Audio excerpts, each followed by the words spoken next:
Si on a plus de femmes dirigeantes, le monde sera-t-il plus en paix?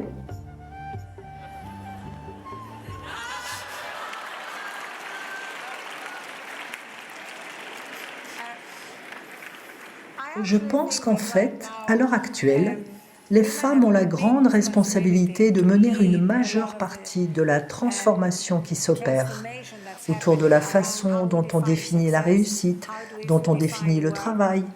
Car fondamentalement, le monde tel qu'il est maintenant a été conçu par des hommes et ça ne marche pas.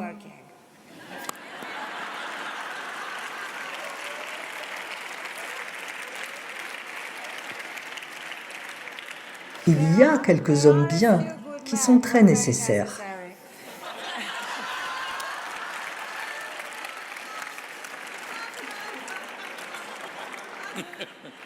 Mais si vous y pensez, vous savez, on a eu la première révolution des femmes qui était les femmes obtenant le droit de vote. La deuxième révolution des femmes, menée par Betty Friedan aux États-Unis et Gloria Steinem, consiste essentiellement à avoir accès à tous les emplois à salaire égal, à tous les postes de haut niveau dans tous les domaines. Et maintenant, je pense qu'il y a une troisième révolution des femmes qui redéfinit ce que sont la réussite et le travail. Donc au lieu de simplement dire « je veux être au sommet avec vous là où vous êtes », juste dire « est-ce vraiment la meilleure façon de diriger une entreprise? Est-ce la meilleure façon de diriger notre monde ?» Et les femmes disent « non ». Beaucoup de femmes disent que l'on doit en fait changer la structure des entreprises dans lesquelles on est en concurrence, changer le monde politique dans lequel on est en concurrence, ne pas juste rivaliser selon les règles établies par les hommes. Et vous savez quoi? Quand ces changements auront lieu, et ils ont lieu, les hommes vont être incroyablement reconnaissants.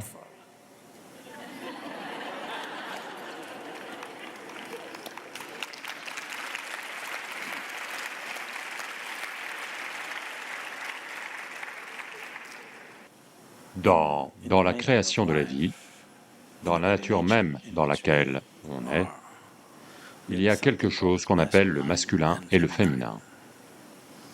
Malheureusement, on a créé un monde où notre idée de la réussite et du bien-être est massivement masculine.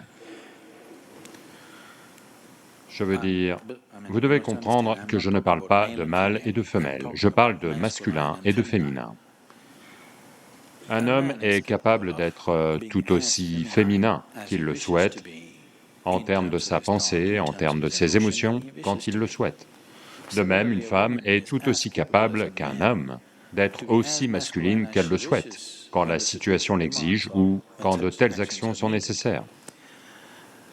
En ce moment, nous avons créé des systèmes éducatifs qui sont purement masculins, qui produisent également des femmes. Que cela vous plaise ou non, malheureusement, l'idée de réussite est devenue masculine. Ceux qui veulent réussir, même si ce sont des femmes, deviennent comme ça, ce qui est un dommage sérieux pour l'humanité. Si vous enlevez le féminin du monde, tout ce qui est doux, tout ce qui est beau, tout ce qui est esthétique, tout ce qui est l'aspect le plus subtil de la vie va disparaître. Et seuls les aspects liés à la subsistance et à la survie vont exister. En ce moment, il y a une préoccupation sérieuse à ce sujet. Voyez, il y a 25 ans, dans une conversation normale, personne n'aurait pensé que ça valait la peine de discuter d'économie, n'est-ce pas? On parlait de la météo, on parlait des potins de la ville. On ne parlait jamais d'économie. Aujourd'hui, dans chaque conversation, tout le monde parle d'économie. L'économie, c'est le gagne-pain. L'économie, c'est la subsistance. C'est purement masculin par nature. Je ne dis pas que les femmes ne peuvent pas subvenir aux besoins. Je ne veux pas dire hommes et femmes, je parle de masculin et de féminin. Si vous rendez la société à ce point majoritairement masculine, vous allez anéantir le féminin. Dans ceci, tout ce qui est doux et beau va disparaître, même chez une femme, parce que quand vous établissez comme norme que c'est la seule façon de réussir, même elle va s'adapter à la situation. Je sens qu'elle s'y adapte. Et beaucoup de femmes expriment leur masculinité de manière beaucoup plus forte et plus cru qu'un homme. C'est en train de se passer. C'est affligeant parce que, si on me permet de partager quelque chose de ma vie, vous savez, à l'époque, quand on était enfant, mon père, il est médecin, il subvient aux besoins. Ma mère n'a jamais gagné un roupie de sa vie. Mais il n'a jamais été question qu'elle vaille moins sous prétexte qu'elle ne gagne pas d'argent. Non, elle était la personne la plus valorisée. En tant qu'enfant, quand je regarde en arrière avec tout le respect que je lui dois, quand je regarde en arrière et vois la façon dont ma vie a évolué, j'aurais très bien pu vivre sans mon père, mais je ne peux pas imaginer ma vie sans ma mère. Elle n'a jamais rien gagné, mais ce n'est pas la question. La provenance de l'argent n'avait pas d'importance, mais ce qu'on en faisait dans la maison était tout. Je dois vous raconter des choses simples. Elle faisait tout dans la maison, de la couture, à la broderie, à la cuisine, tout. Parce qu'elle ne voulait pas que quelqu'un d'autre le fasse pour son mari et ses enfants. Elle voulait le faire elle-même. Si on voyageait quelque part, si on devait dormir, si elle voyait une simple taie d'oreiller, vous savez, quand vous voyagez ailleurs, il y a juste des taies d'oreiller blanches. Elle disait, comment les enfants peuvent dormir sur de simples taies d'oreiller? Elle sortait son aiguille et son fil, là, sur place, en 5 minutes, elle brodait un petit perroquet ou une fleur. Ce petit perroquet vert, je le fixais et je m'endormais. Il est si profondément ancré dans ma conscience aujourd'hui, ce petit perroquet vert, parce que ce sentiment de... cette attention, je crois que ce petit perroquet vert s'est profondément enraciné en moi, et à bien des égards, qui je suis aujourd'hui est une manifestation de ce petit perroquet vert qu'elle a brodé sur cette taie d'oreiller.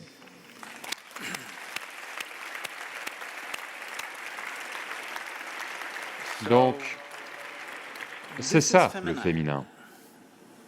Je ne dis pas que tout le monde doit broder, mais je dis que ce sens de la sollicitude est féminin, et qu'il doit exister. Dans le système du yoga, quand vous savez, le Hatha Yoga est un mot courant utilisé partout sans que l'on en connaisse généralement la signification. Hatha veut dire Ha, veut dire le soleil, Ta veut dire la lune. Ça veut dire équilibrer le masculin et le féminin en vous-même. Ce n'est que quand ces deux éléments sont correctement équilibrés à l'intérieur de vous que vous êtes un être humain pleinement épanoui. Autrement, vous êtes un être humain déséquilibré. L'Adi-yogi, qui est à l'origine du yoga, je sais qu'en Californie, vous pensez que c'est Madonna qui l'a inventé. Adi-yogi est symbolisé comme le symbole ultime de l'homme, et on le symbolise ainsi. Sur toutes ces images, une moitié de lui est femme, l'autre moitié est homme. Il est l'homme ultime, mais une moitié est femme, l'autre moitié est homme. Parce qu'un véritable être humain est un équilibre égal entre masculin et féminin. Et sur les lieux de travail, je ne vois pas pourquoi le genre devrait même être un problème. Pourquoi faudrait-il toujours regarder quelqu'un comme un homme ou une femme? Vous pouvez juste les regarder comme un être humain ou comme un fragment de vie.